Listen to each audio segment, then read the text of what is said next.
भारत के सबसे महान स्वतंत्रता संग्राम सेनानी शहीद भगत सिंह भारत देश की महान विभूति है। मात्र 23 साल की उम्र में इन्होंने अपने देश के लिए अपने प्राण न्यौछावर कर दिए। भारत की आज़ादी की लड़ाई के समय भगत सिंह सभी नौजवानों के लिए यूथ आइकॉन थे, जो उन्हें देश के लिए आगे आने को प्रोत्साहित करते थे। भगत सिंह सिख परिवार में जन्मे थे। बचपन से ही उन्होंने अपने आसपास अंग्रेजों को भारतीयों पर अत्याचार करते देखा था, जिससे कम उम्र में ही देश के लिए कुछ कर बैठ चुकी थी। उनका सोचना था कि देश के नौजवान देश की काया पलट सकते हैं, इसलिए उन्होंने सभी नौजवानों को एक नई दिशा दिखाने की कोशिश की। भगत सिंह का पूरा जीवन संघर्ष से भरा रहा। उनके जीवन से आज के नौजवान भी प्रेरणा ग्रहण करते हैं। भगत सिंह जीवन परिचय। पूरा नाम शहीद भगत सिंह, जन्म 27 सितंबर, स्थान जरावाला तहसील, पंजाब, माता पिता विद्यावती।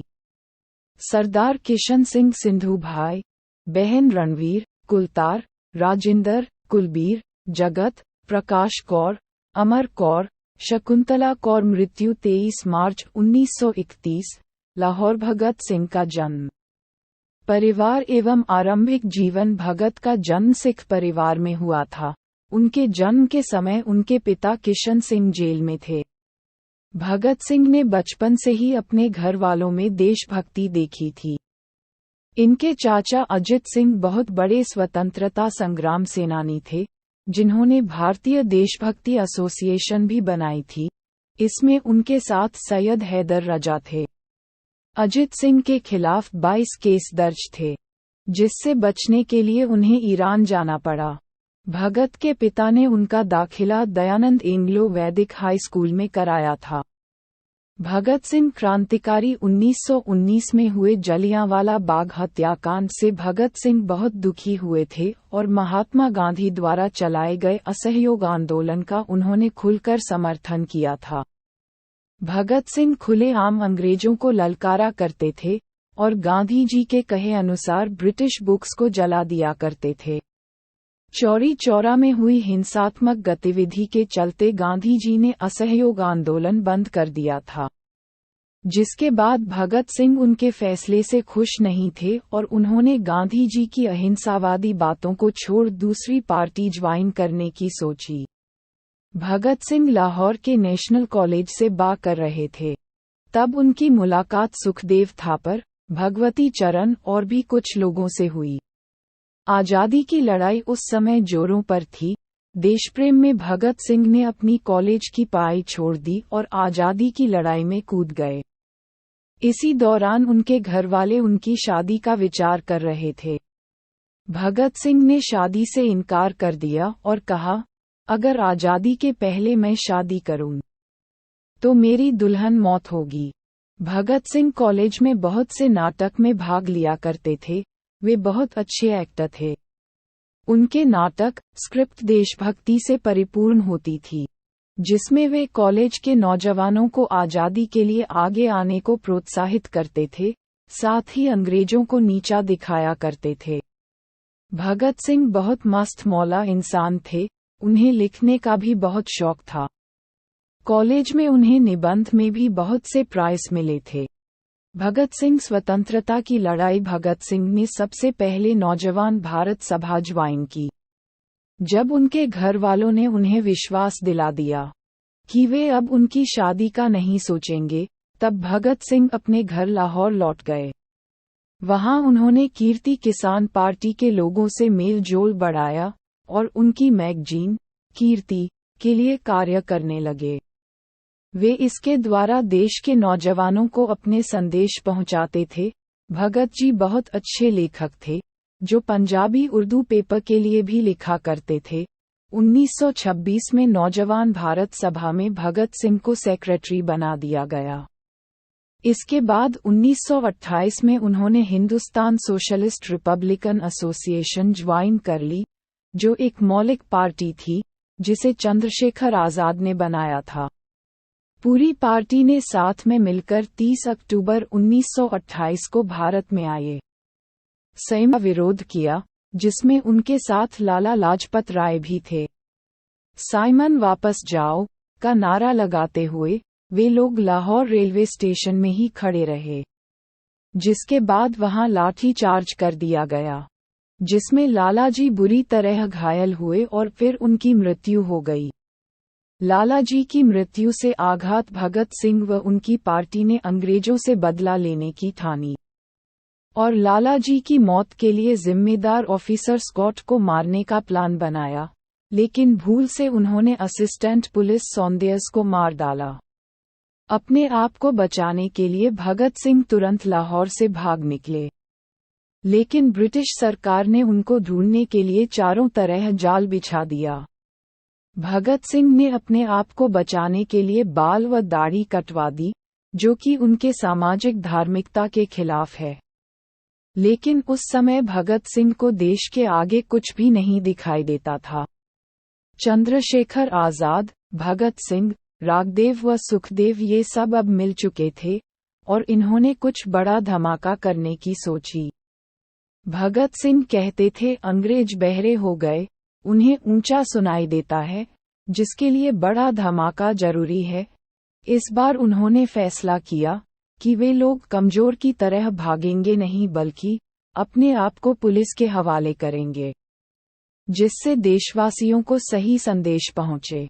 दिसंबर 1929 को भगत सिंह ने अपने साथी बटुकेश्वर दत्त के साथ मिलकर ब्रिटिश सरकार की असेंबली हॉल में बम ब्लास्ट किया, जो सिर्फ आवाज करने वाला था, जिसे खाली स्थान में फेंका गया था।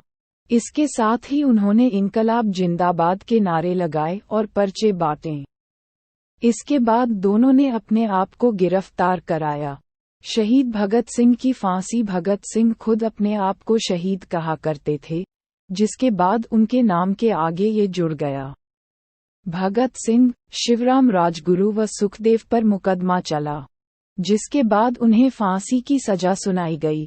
कोर्ट में भी तीनों इनकलाब जिंदाबाद का नारा लगाते रहे। भगत सिंह ने जेल में रहकर भी बहुत यातनाएं सहन की।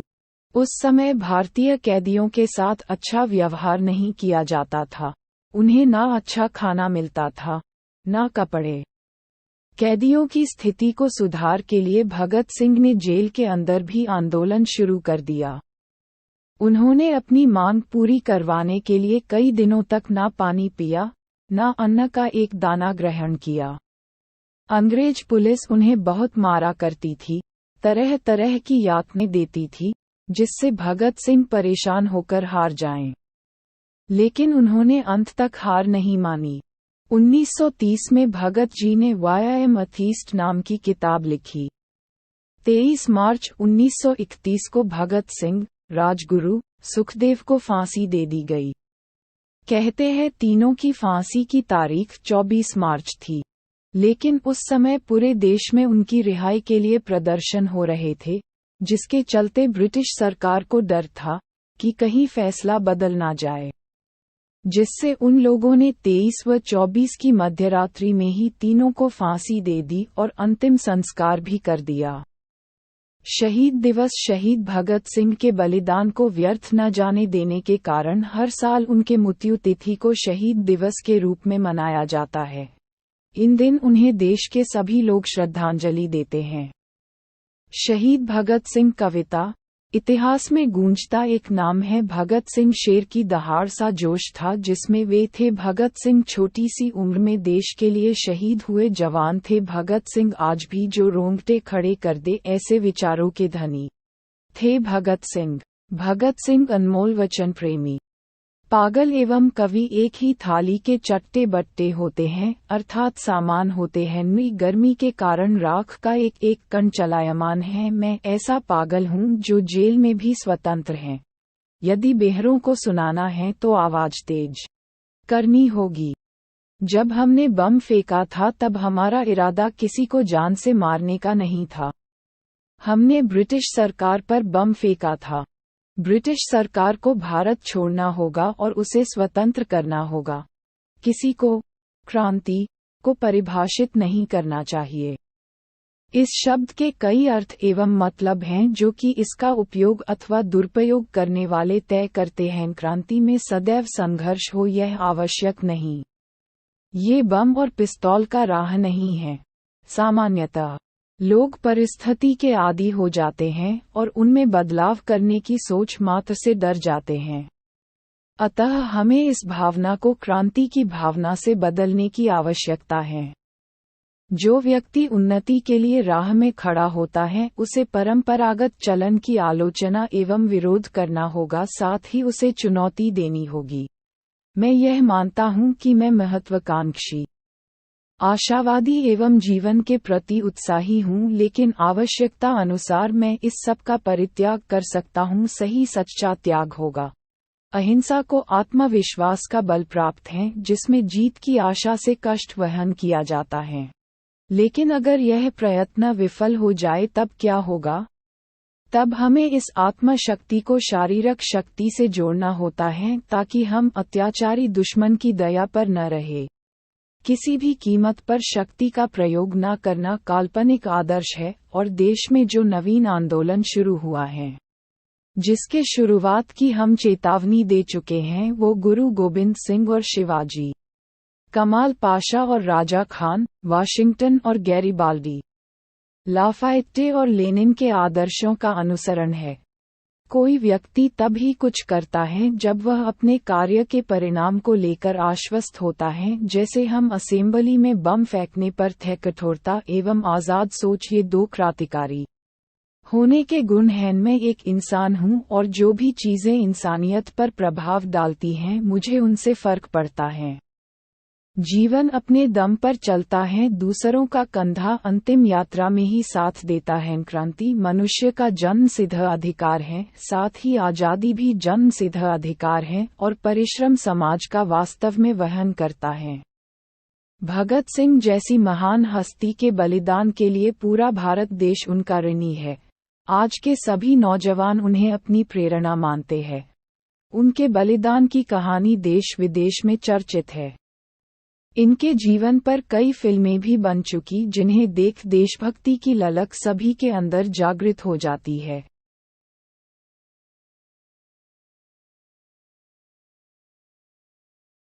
Thank you for watching. और भी जानकारी के लिए चैनल को सब्सक्राइब करें और लाइक करें।